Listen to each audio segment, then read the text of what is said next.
নারায়ণগঞ্জের বন্দর থানায় গৃহবধূর রহস্যজনক মৃত্যু। স্বামী অলোককে হত্যা মামলায় আসামি না করে পুলিশ বানালো সন্দেহভাজন আসামি। নির্যাতনের ইতিহাস বহুদিনের, দাবি স্বজনদের। বিস্তারিত দেখুন মিজানুর রহমানের প্রতিবেদনে। নারায়ণগঞ্জের বন্দর উপজেলায় গৃহবধূ নিপা রানী দাসের মৃত্যু নিয়ে থানা পুলিশের ভূমিকায় তীব্র ক্ষোভ ছড়িয়েছে। স্বজনদের অভিযোগ, এটি স্পষ্ট হত্যাকাণ্ড হলেও বন্দর থানা ইচ্ছাকৃতভাবে মামলা আড়াল করেছে। অভিযুক্ত স্বামী অলোক কুমার দাসকে হত্যার আসামি না বানিয়ে কেবল ৫৪ ধারায় সন্দেহভাজন হিসেবে আদালতে পাঠানো হয়েছে। নিপার বাড়ি কুমিল্লার মেঘনা উপজেলার লুটেরচর ইউনিয়নের মোহাম্মদপুর গ্রামে। সহদেব দাসের মেয়ে তিনি।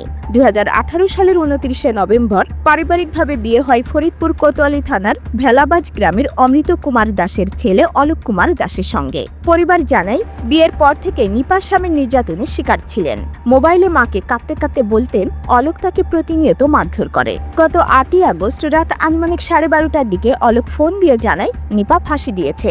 পরে পরিবার ভিক্টোরিয়া হাসপাতালে ছুটে গিয়ে নিপার লাশ দেখতে পায়। সেখানে ময়নাতদন্ত সম্পন্ন হয়। অলোক কি হয়? অলোক মাইরা লোক জুলাই থইছে, আপনার মারধর করতো, আগে ধরা মারধর করছে, সবসময় মারধর করে করতো, মারধর করতো, আমার কথা শোনা নাই। তো মারধর করে আপনি মাইরা জুলাই থইছে। আগে কি মারধর করছে আপনাদের কাছে আপনার মেয়ে বলছে?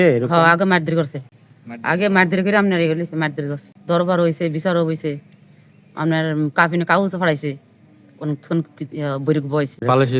এবার রাত্রেবেলা আমাকে 2টার সময় মোবাইল করে কুমিল্লার অ্যাড্রেস আমি তো মনে করছি সেজন্য কুমিল্লার অ্যাড্রেস কি জন্য এবার শুনি সে রাত 11:30টার সময় মাইরা তেরিছে, মানে অলোক নিজে মারছে।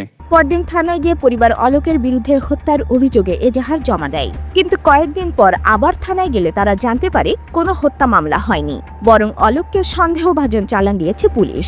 নিপার বোন জামাই সুশান্ত দাস বলেন, তখন আমি সুরতলার রিপোর্ট দেখি যে এখানে কোনো আঘাতের চিহ্ন নাই। তখন আমি সাথে সাথে যে রিপোর্টকারী এসআই, সুরতলা রিপোর্টকারী এসআই আনোয়ার সাহেবকে আমি ফোন করে বললাম যে ওসি সাহেব বলতেছে যে মাথার মধ্যে আঘাত পাওয়া গেছে। তখন আপনি সুরতলে আঘাতের চিহ্ন লেখান নাই কেন?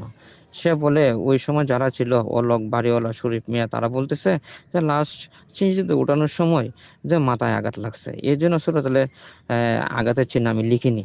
এই ৪-৫ দিন আগে আমরা থানায় গেলে জানতে পারি যে অলোকের নিপার কোনো মামলা আসামি না দিয়ে সন্দেহমূলক চালান দেওয়া হয়। এই বিষয়ে আমার সন্দেহ হয় যে হত্যাকাণ্ডের সাথে বাড়িওয়ালা, শরীফ মিয়া সহ অলোক, তারা সবাই জড়িত। এ নিয়ে স্থানীয়দের মধ্যে তীব্র প্রতিক্রিয়া তৈরি হয়েছে।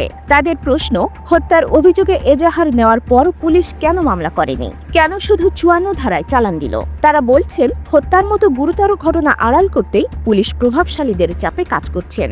বন্দর থানার ওসির সঙ্গে যোগাযোগ করা হলে তিনি বলেন, তদন্তকারী অফিসারের সঙ্গে কথা বলেন, বিষয়টি খতিয়ে দেখা হচ্ছে। কিন্তু নিপার স্বজনদের অভিযোগ, থানার ওসি ও তদন্তকারী অফিসার ইচ্ছাকৃতভাবে হত্যার অভিযোগ এড়িয়ে গেছেন। তারা বলছেন, সঠিক মামলা রুজু করে স্বামী অলোকের দৃষ্টান্তমূলক শাস্তি নিশ্চিত করা হোক।